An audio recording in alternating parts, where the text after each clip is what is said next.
Romans 4. Verses 18 through 25, which is found in page 155 in the Pew Bibles. And it says, "Hoping against hope, he believed that he would become the father of many nations, according to what was said. So numerous shall your descendants be. He, Abraham, did not weaken in faith when he considered his own body, which was already as good as dead, for he was about 100 years old. Or when he considered the barrenness of Sarah's womb. No distrust made him waver concerning the promise of God. But he grew strong in his faith as he gave glory to God, being fully convinced that God was able to do what he had promised. Therefore, his faith was reckoned to him as righteousness. Now the words, 'it was reckoned to him,' were written not for his sake alone, but for ours also. It will be reckoned to us who believe in him who raised Jesus our Lord from the dead, who was handed over to death for our trespasses and was raised for our justification." This is the word of the Lord. Good morning. Yes, as I've been kindly introduced, my name is Madeline, and I am a full-time volunteer missionary doing work in the areas of social justice. So this means I do focus on areas of human trafficking, also involving areas of prostitution, human slavery, refugee crises, areas where people are vulnerable to issues of social injustice. My main role in this is training up others and going out into areas in the world where these issues are highly concentrated or hot-spotted, and then doing direct work with the local communities there. Now, often when people hear about this life that I live and the work that I do, I get a lot of questions about, well, how do you keep going? And isn't it hard? Isn't it scary? Do you feel like there's a big weight on you? Because it's true, you do face challenging situations day in and day out. But essentially what I hear people asking me about is hope.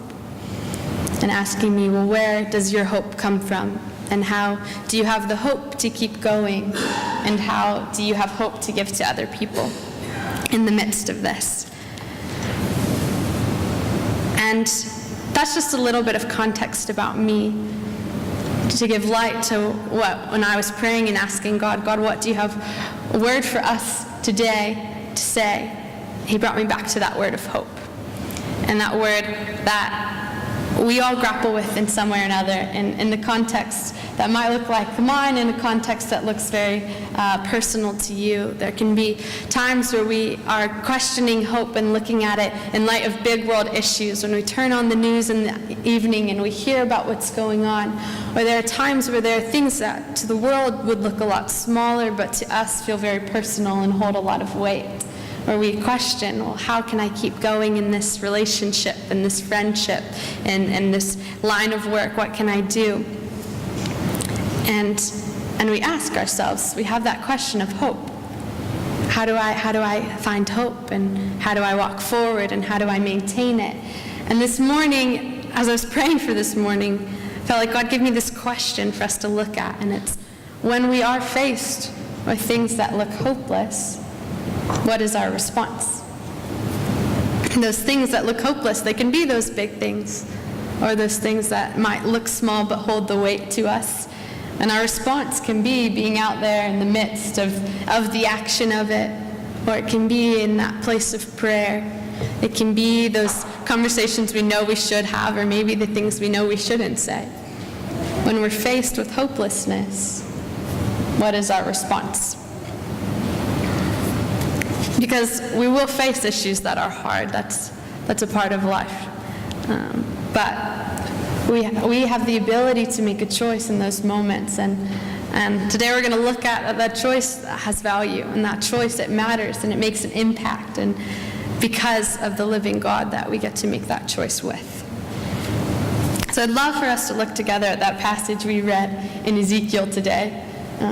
First reading. When you read that passage, it can sound a little bit intense, a little bit hard, but essentially what it is, it's a beautifully written, fairly poetic passage about a people who are in the midst of sin, And they're seeing murder in their community, and they're facing deceit that's justifying the bloodshed, and they're looking at injustice left, right, and central. And essentially it's a people who are looking at a world that looks quite hopeless in the context with which they are living. But when we look at that, I love this passage. I've studied it many times and I don't have it all figured out, but I love looking at verse 30. That's where I felt like God was pointing us today, is verse 30, because in the midst of a hopeless situation, or what seems to be, we see what God says, and we see God's response. And verse 30 says that God said, "I looked for someone among them who would build up the wall and stand before me in the gap on behalf of the land, so that I would not have to destroy it. But I found none." So here we see our all-loving, our compassionate, powerful, sovereign God in the midst of a people where it appears to be a bit of chaos, a bit of hopelessness, and God's looking for someone. And that really strikes me. Why? What does it mean that God is looking for someone to build up a wall? What does it mean that God is looking for someone to stand before him in the gap, to stand before him on behalf of other people? What does it mean that he might not have to bring destruction? In this verse, it's a great reflection, and one of many of the ways that God shows us that he works relationally, that he is the God of relationship, and that's always been his highest priority. We see that since God created us. So we were created for a relationship with God. And when he created us, part of the beauty of that is he gave us choice. He gave us free will. Because without free will, our relationship with God would look very different. We would essentially be what I equate to like these little robots walking around doing what God said because we didn't have the choice not to, and that's what it would be. But in the risk of giving us choice, God gave us an invitation into something a lot more intimate, a lot more personal, where he loves us and allows us to choose. Yeah, I love you as well, and I welcome you here. Where God is always with us, he's faithful to always be amongst us. We have the choice to allow him to actually come in closer and to move in the ways that he wants to, in the ways that he speaks of, in the ways that he promises. But we have the choice to open that door and to let him come in. So since the beginning, we see we've had an invitation into relationship with God. The God who breathed life into us, the God who is the creator of life, the one who guides us in the ways of life. And with that, we have the choice to say no. And we have the choice to close the door and to reject God. And God warns us that rejection of his ways will bring us to death and destruction, not because he doesn't like us over there, but because he cares for us. And so when he's leading us, he's like a good father that's leading us and trying to teach us the ways of life. But sometimes we choose our own ways, and it can lead other ways.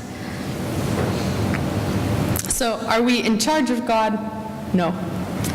Are we his God, telling him what to do and telling him where to go? By no means. But God desires to move greatly amongst us. He desires to walk intimately with us, hand in hand. But God also acknowledges that he's given us that choice to reject him or receive him. And that matters to God. That choice that we have matters because it all comes back to that relationship with him. When we say yes to God, we say yes to relationship. And we say yes to then being a part of seeing his kingdom come on this earth. And the invitation from God, it's not just that one-time thing. Though that matters, there's daily moments that we get to decide, yes, God, I choose your ways. Yes, God, I'm with you. Yes, God, I want to know you here. I want to allow you to move in the situation right here and right now. Each day, we get the moment to wake up and to choose God, to choose to let him in, and to choose to know him more. We see that God moves relationally. We see in his word that he listens to the prayers of his people and he moves in response to them. God is divine and he can move in miraculous ways, but often we see it's through his people to reach his people. He calls people out, he calls them to lead, he anoints us. He doesn't choose the ones who are the most qualified in the world's eyes, but he will equip you wherever he calls you because he wants to work hand in hand with you, because he loves you and he wants to be in this together. And so God, he moves through the person that's willing to say yes to that invitation in order to reach those who might not yet know or who might have rejected him. And he's willing to come in where we say yes and to move in great ways. So God, he uses us, as we see, he uses us to bring his transforming love to the lives of others. So we see that choice that we have to receive or reject God, it matters. Because it makes an impact on our relationship with God. It communicates our love for him. And it makes an impact in turn on our society as well. So returning to this passage in the midst of death and destruction, we see that God was willing to stop and to look at the choices that his people were making. He's looking to see if there's one person willing to choose him amongst a society of people who are choosing to reject him. He's looking to see if there's one person willing to stand before him on behalf of this whole society and say, God, yes to your invitation. Someone who's willing to come as they are, humble before him and just say yes. To hear God's offering of mercy and to in turn receive it and receive him. Because in the great scheme of this particular story, previously in the Word, God has warned his people of the destruction of their sin. He's very faithful to warn us when we're going the wrong way. And he's offered them his mercy if they would choose it. So in his love for his people, he's again coming back and taking the time to look amongst them to see their response to what he's offered. Is there anyone willing to say yes to the hope that I've offered for you? He's not looking for someone who can save the people on their own. He's not looking for the perfect person who's got it figured out. He's looking for someone who's willing to turn to him, stand in a gap, and say, yes, God, believing him, welcoming his mercy over his people. Someone who's willing to take hold of hope in the midst of hopelessness. And that might sound very simple, but I think there's something very foundational and very profound there.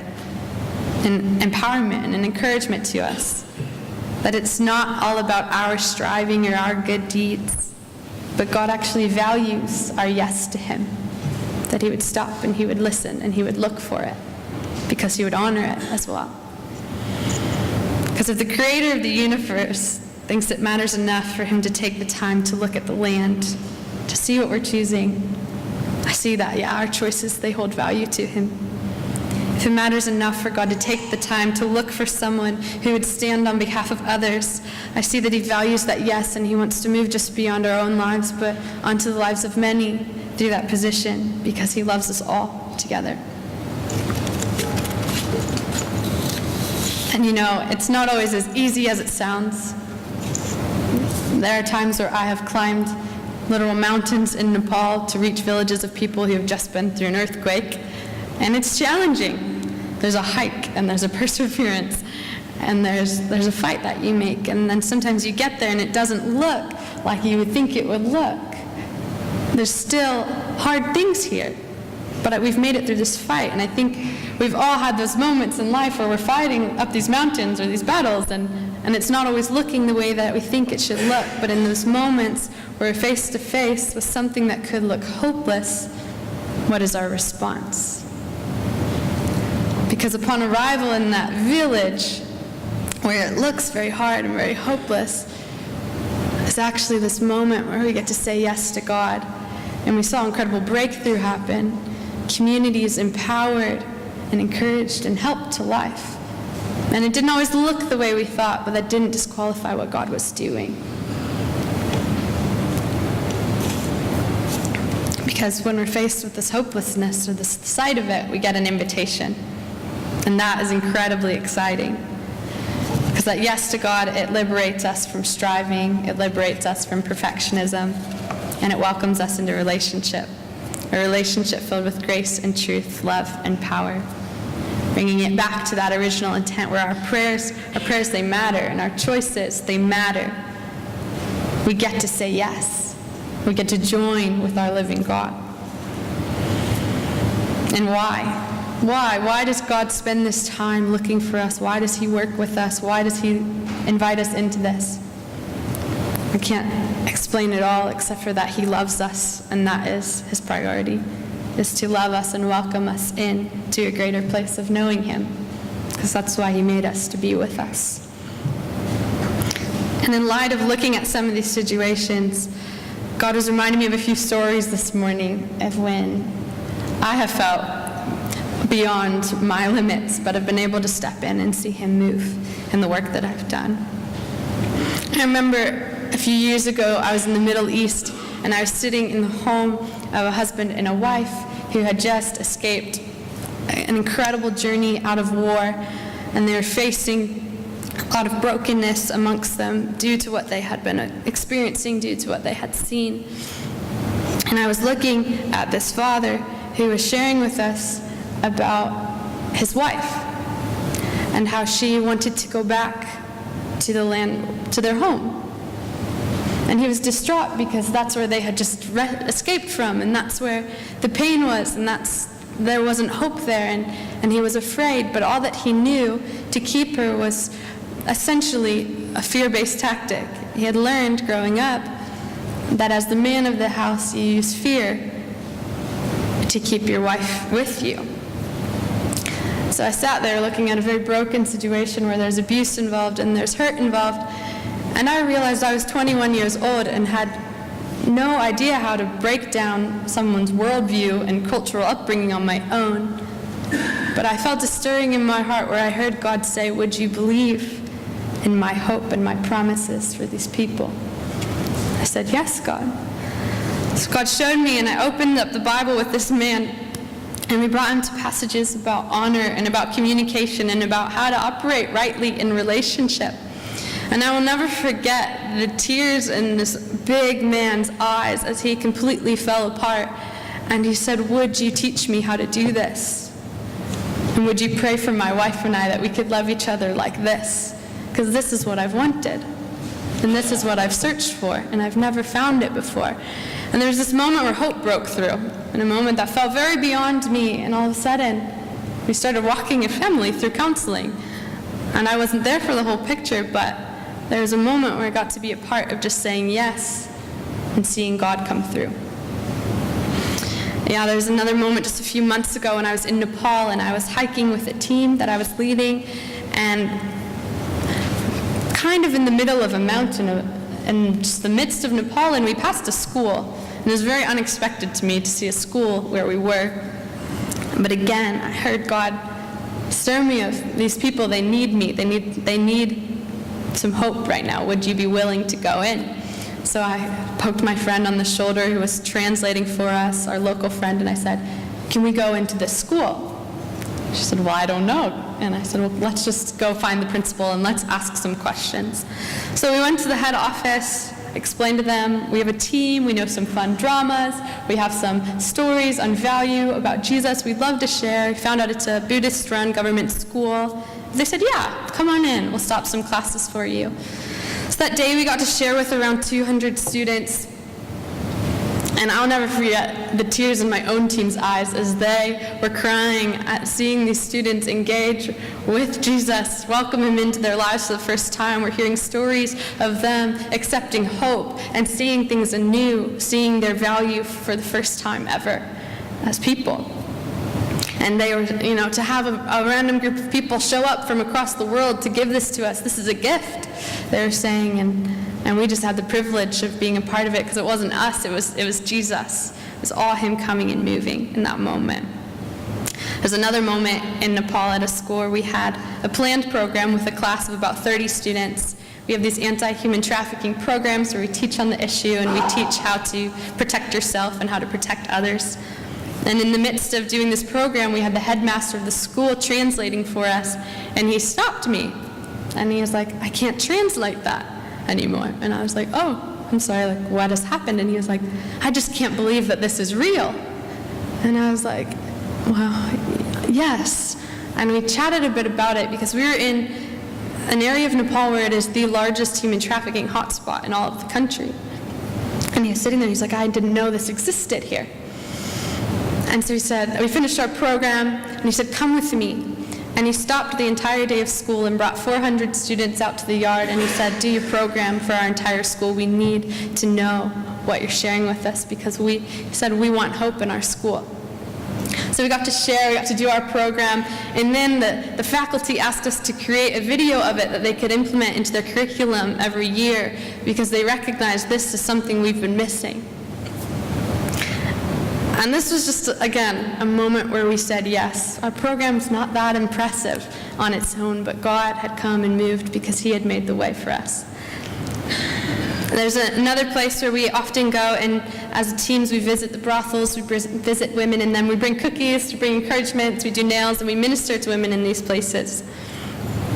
And again, a story of hope where I remember walking out one day, and a girl from the brothel poked a girl on my team and said, I don't know exactly what you guys are actually doing when you come here, but it makes a big difference, and please never stop. Now when I hear these stories, they stir something in me that's incredibly good. But I also recognize I've never made a cookie good enough for someone to say that.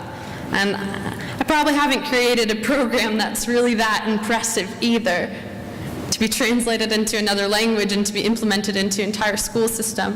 Where today we're still getting emails from teachers who are saying that they're passing this video around. It's incredible, it's the move of God, but that's exactly what we recognize, that it was just our yes in the midst of situations that looked beyond us, but we heard that invitation from God, would you be part of this? And we said yes, and he values that, and he honors that, and it makes a difference, because it's fully Jesus. But in that place, one of my favorite things is not all these stories, because there are plenty of stories where we might not see the entire aftermath. My favorite part is that in that place, we get to know a piece of God's heart, and it unfolds. Whether that be in person directly or in the hours fighting in prayer. You know, there are times where we look at these things and they feel hard and they feel weighty. But when we choose yes, we enter into a position with God where his grace is there, and his love is there, and his truth is there, and things all of a sudden come into a new perspective. And we see the world through the heart of God. And whether it's that conversation with my best friend that I'm scared to have because we've been a little rocky lately, or whether it's standing in front of a schoolyard of 400 kids who don't speak my language, I know that my God of hope cares for every situation. And that when things look hopeless, I don't need to put on a fake smile or try to do enough good deeds to maybe make it through and say, well, it was okay, but I can hear the promise of God, and I can fight for it because I know that my God is faithful. And this isn't about me, but we can know that because when we say yes to God, it's in the midst that we grow with God, and we're molded by God, and we learn of his faithfulness in new ways. There's this beautiful worth in the perseverance of hope, where no one ever said it's going to be easy. God even warns us it won't be. But he gives us a hope that would never fail us, and a grace that never ends. And in this gift, there's an intimacy that's cultivated, that's created with our God, where we can look at the world and say, that is hard, but we know our God is who he says he is, because I got to know him in that place of prayer. And I got to know him when I felt vulnerable in that conversation. And I got to know him in that moment where I didn't say the words that I knew I shouldn't say. And I got to know him when I looked into the eyes of someone that was hurting, and not only did I mourn with them, but I got to rejoice with them. There are depths of relationship that are worth the choice of hard seasons, because it's there that we know a relationship with God in a way that becomes unwavering and unshakable, if we're willing to say yes to him there.